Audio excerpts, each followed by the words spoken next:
warahmatullahi wabarakatuh. Hello everyone, my name is Tiara Septiana Hendrika Putri. Hello everyone, my name is Nadia Arsika. Hi, my name is Ahmad Zakir Ramadan. I'm Syahri Nabila Aprilia. My name is Sandy Fadila Janti. Openness and productivity of word classes. Open classes of words such as nouns, adjectives, verbs, and adverbs are flexible and allow for the creation of new words. These categories can easily grow as language evolves. Closed classes of words such as prepositions, conjunctions, and pronouns are more rigid and rarely introduce new terms. Certain morphemes, the smallest units of meaning, are productive and can be used to create many new words. Examples include suffixes like lie, able, meant, pre, and in.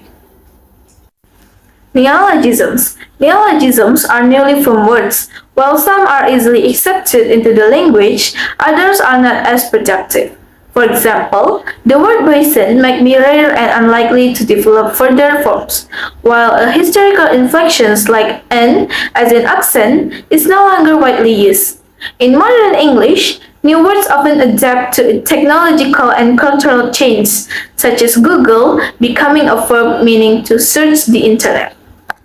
Compounding. Compounding is when two or more roots are combined to form a new word. For instance, the word bunkhouse comes from bunk and house. It's a common process in English that creates words like cross trainer or veggie burger. So let's talk about acronym formation. Acronyms are words formed by taking the first letters of multiple words and pronouncing them as a single word. For example, NASA stands for National Aeronautics and Space Administration. Unlike initialisms like FBI or where each letter is pronounced separately FBA, acronyms are pronounced as a full words, like NASA is pronounced NASA. Acronyms are popular because they are shorter, easier to say and remember compared to the full phrase. They often represent organization or movements. An example is a MAD, or Mothers Against Drunk Driving, where the acronym also reflects the group's emotion or being mad about drunk driving. Example acronyms: 1. NASA, or National Aeronautic and Space Administration. 2. MAD, or Mothers Against Drunk Driving. Let's move to foreign word borrowing. Foreign word borrowing happens when one language adopts words from another language due to cultural contacts such as trade or travel. English has borrowed many words from various languages. Some of these words stay the same as in their original language, while others change slightly over time. For example, the French word chauffeur, meaning driver, is used in English in the same form. However, the Spanish word estampida became stampede in English. Many words from French, Italian, Spanish, and even Native American languages have entered English. Example borrowed words from French: recipe, road, golfer, camouflage. From Spanish: fiesta, taco, rodeo, lasso. From German: sauerkraut, noodle, pretzel, kindergarten. Today I'm going to talk about clipping and blending. First thing is clipping. So clipping, as the word implies, basically is snipping a sections of a word to form a shortened form.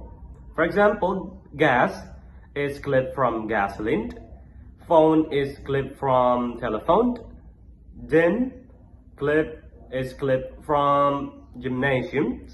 Some other examples from recent day is app from application, and other examples is stat from statistics, fan from phonetic, perm from permanent wave, exam from examination, dorm from dormitory, bus from omnibus, narc from narcotic agent, cords from corduroy, detox from detoxification.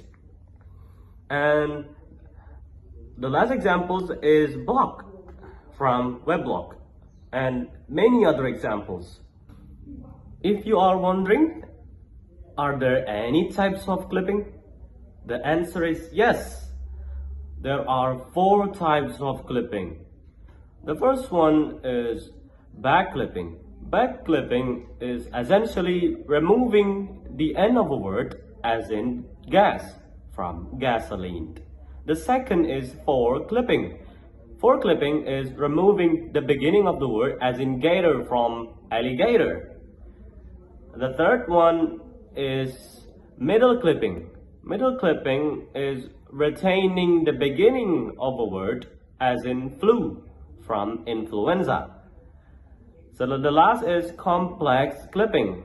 Complex clipping is removing multiple parts from multiple words, as in sitcom, from situation comedy. So the next is blending.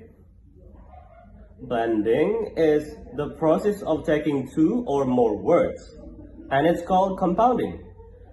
Clipping parts of one or more of the words and then combining them. The new word is a blend carrying a bit of meaning from each of its parts. Blend are often used for results of technology, such as the words nylon and betatron. Nylon is formed by combining phenyl and rayon. Betatron is combining of beta, ray, and electron. Blends can be a type of abbreviation, as illustrated by the word Amerind, American Indian. It can be a playful way to form words, as exemplified by Mimsy, which Lewis Carroll, author of the poem Jabberwocky, created from miserable and flimsy. Blends can be echoic, associating types of sound, as with blurt, blow, and spurt. They can label things that are intermediate between 2 other things, such as the word brunch come from the word breakfast and lunch. Other examples of blends are sitcom, situation comedy, motel, motor hotel, telethon, television and marathon, Eurasia, Europe and Asia, carjacking, car and hijacking, and email, electronic and mail. Notice that in the last example, electronic is clipped back to just E. Language is constantly evolving, and new words are born every day. In this video, we will explore 2 fascinating processes of word formation. It's a derivation and back formation. Let's get into it!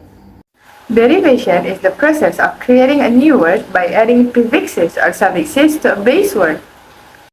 For example, let's take the word happy. When we add the prefix on, we create the word unhappy. Here the meaning changed to indicate the opposite feeling. This process not only changes the meaning but also can change the part of speech. But that's not at all. If we add the suffix ness to happy, we get happiness, transforming the adjective into noun. Derivation helps us understand the concept of openness and predictivity in language. We can turn verbs into nouns, like example, teach into teacher, or adjective into verbs like modern into modernize. The more prefixes and suffixes we have, the more words we can create, showcasing the richness of language. Now, let's talk about back formation. This process involves removing a suffix from an existing word to create a new word. Let's look at the example. Editor is a noun that refers to a person who is responsible for preparing a material for publication, often overseeing the content, style, and structure of documents. The or suffix indicates someone who performs a specific action related to the base verb. And when we remove the or suffix from editor, we create a verb edit. This transformation shifts the focus from the person performing the action to the action, typically to improve clarity or correctness. Next, donation is a noun that refers to the act of giving. Often in charitable contexts, the "ian" suffix indicates a process of state related to the verb. It changed the meaning into "to give back formation" is often a reaction to existing words, showing how language adapts and simplifies over time. To clarify the difference in derivation, we add prefixes or suffixes to expand or modify a word's meaning. In back formation, we remove that we think is an affix, even if it wasn't originally an affix, to create a new word. Derivations add prefixes or suffixes to create new words, while back formations remove parts of a word to form something new. Both play a huge role in how our language grows and evolves. Understanding these processes gives us insights into the proficient language. Whether it's through derivation, back formation, or other methods like blending or clipping, words evolve to meet the needs of communication. Eponyms, people's names. Eponyms are words that come from people's names. They are often used to describe things or ideas named after someone who invented or discovered them. For example, Darwin's finches are birds named after Charles Darwin. The saxophone was invented by Adolphe Sax. Boycott comes from Captain Carlos Boycott, whose workers refused to deal with him. These words help keep people's contribution alive in everyday language. The etymology of given names. Etymology is the study of the origin words, including names. Many given names have meanings and histories based on culture and language. For instance, Aaron comes from a Hebrew name meaning exalted or high mountain. Andrew is from a Greek word meaning manly. Some names gain popularity because of literature or media, like Heidi, from a German word for noble, or Lucy, from the Latin word for light. Parents often choose names based on these meanings or family tradition. Trade names. Trade names are brand names that sometimes become so common they are used for all similar products. For example, Xerox started as a brand for photocopier but now refers to copying in general. Google has become a verb meaning to search for something online, even though there are other search engines. The meaning of words can change. Words often change meaning over time. For example, butcher originally referred to someone who slaughtered goats, but now it refers to anyone who sells or prepares meat. Girl used to mean a young person or either gender, but now specifically refers to a female child. Silly once meant happy, but today it means foolish. Language constantly evolves, and words may become more specific or even reverse in meaning.